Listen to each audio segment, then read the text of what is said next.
From seemingly possessed patients to patients predicting their own deaths. So many dark things happen in psych wards that will make you really nervous to sleep tonight. Here are your top 10 dark mental asylum stories that will haunt you. In our number 10 spot, we have Miss Louise. Miss Louise was an older patient in an asylum who would often sleep talk, but this wasn't your ordinary sleep talking. Her eyes would every so often open, and sometimes she would be sitting up. Oh, terrifying. She wouldn't remember anything that happened when she awoke, which made witnessing her even creepier. Apparently, she has spoken about people who were once there, including a guy who had passed away and a girl that hangs around her, and her dead husband who is always looking out for her. One of the nurses recalled a time when Miss Louise was sleep talking and she heard her saying, "Shh, better not talk too loudly. They're all sleeping.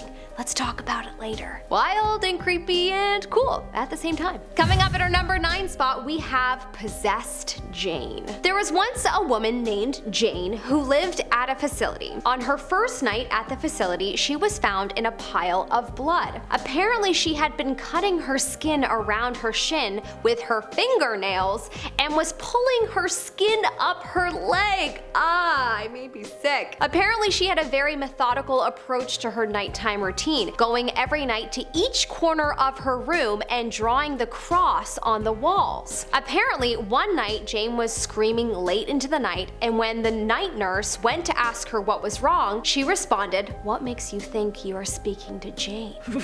Creepy. In our number 8 spot, we have the CIA test patient. Apparently, the person who is telling this story once had a very long conversation with a man from a mental facility, and this man claimed that the CIA was beaming thoughts into his head. Apparently, even though this seems like a crazy thought, he made a very interesting point. The man said that if the CIA were going to test products that could send ideas or thoughts into another person's head, of course they're going to use the people that the public already deems as crazy. Then no one would believe them even if they mentioned it. Not to mention they're already confined and being observed. They therefore make the best test subjects. Yeah. Whoa, that's such a good point. In our number 7 spot, we have the patient with the teddy bears. There was once a patient that had a collection of teddy bears. He was a young man and he just loved his teddy bears. It seemed to be completely harmless. Until one day a nurse walked into his room only to find him sitting cross-legged on the floor and all of the bears facing her. The man creepily smiled at her and said, "Their bears are going to eat you." And it's as if there was an echo in the room because he kept saying to her, "Eat you, eat you, eat you," until she got so creeped out that she closed the door and got her co-worker to take over. Apparently, the co-worker went into the room to find the man sleeping. Okay, so he was obviously possessed. I may not sleep tonight thinking about this man saying "eat you" over and over again. In our number 6 spot, we have the writings on the bed. This is a story told from the perspective of a nurse that worked on this ward, and he was approached by one of his patients, and she said that she found writings under her bed. Apparently, the beds in this ward were held by small wooden bed frames, so someone could have definitely crafted a message on the wood. The nurse wondered what the patient was doing under the bed in the first place, but attested it to something strange and abnormal that he would usually see on this floor. Anyways, one day he went to the patient's room and she showed him the writings, and sure enough, they were there. There were stories written on the wood. After this, somebody went to check all of the beds, and apparently they all had writings on them. Plans of people taking their own lives, stories of their daily life, and who the bad nurses were. It really creeped the nurse out. Honestly, I probably would have written under the bed as well. I remember I did that once when I was young with an old coffee table my family had. It was like a diary after some time had passed, so yeah, I was a special child. In our number 5 spot, we have the Stephen King man. There was once a patient who was in a ward, but also had been struggling with a few other health problems, so he was attached to an oxygen tank, an IV, and a heart monitor. This guy apparently acted as if he was in a Stephen King novel. The volunteer that was working there was sitting with a few patients, including this guy, and this guy mistakenly thought that he was a psychiatrist, probably because he was holding a clipboard. Anyways, the patient started talking to him and asking for his opinion, and the volunteer just kept turning it around onto him and asking him what he thought about it. That kind of reminds me of Jamie Lee Curtis in Freaky Friday. And how do you feel about that? Anyways, this seemingly worked until the patient looked at him and said, quote, "You can be the next Messiah.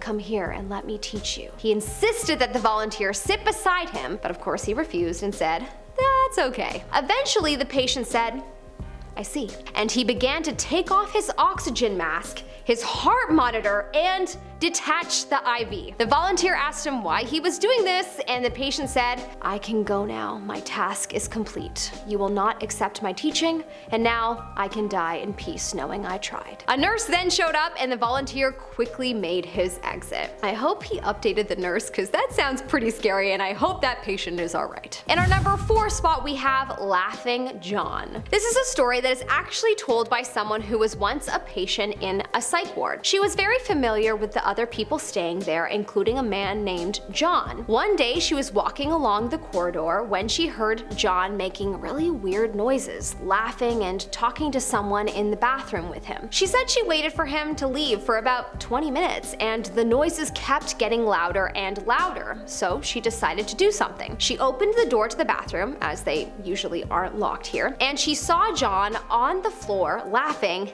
naked, covered in a pool of blood. He had broken a mirror and had begun to carve deep gashes in his arms and legs. She thought, he was going to die, so she rushed in to help him when he took the mirror shard and sliced her up with it. Her screams are what alerted the staff to come in and restrain him. Apparently, days later, she saw him and he had no recollection of the incident. Horrifying. In our number 3 spot, we have the Air Force pilot. This guy, who was newly admitted into a ward, spoke to one of the nurses about his past experiences. He mentioned that he was once a pilot for the Air Force, and he flew experimental planes because his blood was a bit abnormal and could withstand the G-force. Anyways, testing was done that proved this part of the story to be true, as his blood was naturally thin. So anyways, the nurse was at her desk relaying this story to another nurse when a resident started questioning her about it. Apparently,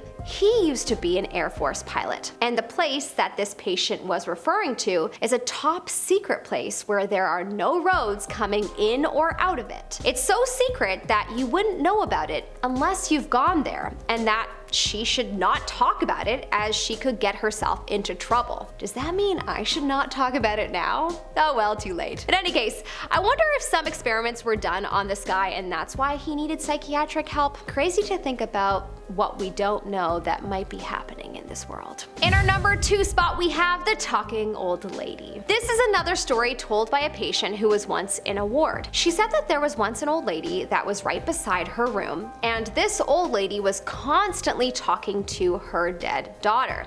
That's so sad. The older woman would seemingly be comforting her daughter and telling her how much she loved her, until one day something happened and the relationship seemingly took a turn.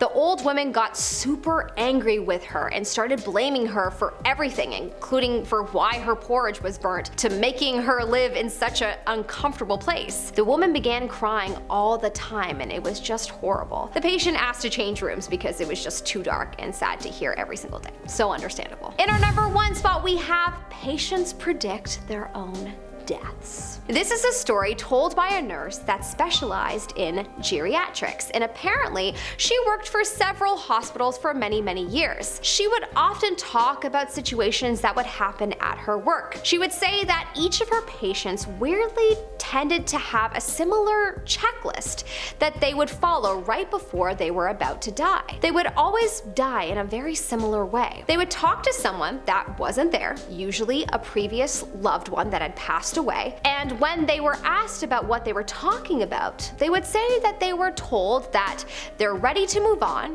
and that they will be taken the next day at a very specific time. Apparently, the patients would often die at the exact time their loved ones had said that they would. Anyways, that's all the time I have for you today, everyone. I'm Melissa Melotti, your host. Follow me on Insta or YouTube at Melissa Melotti, and I hope you have a good day.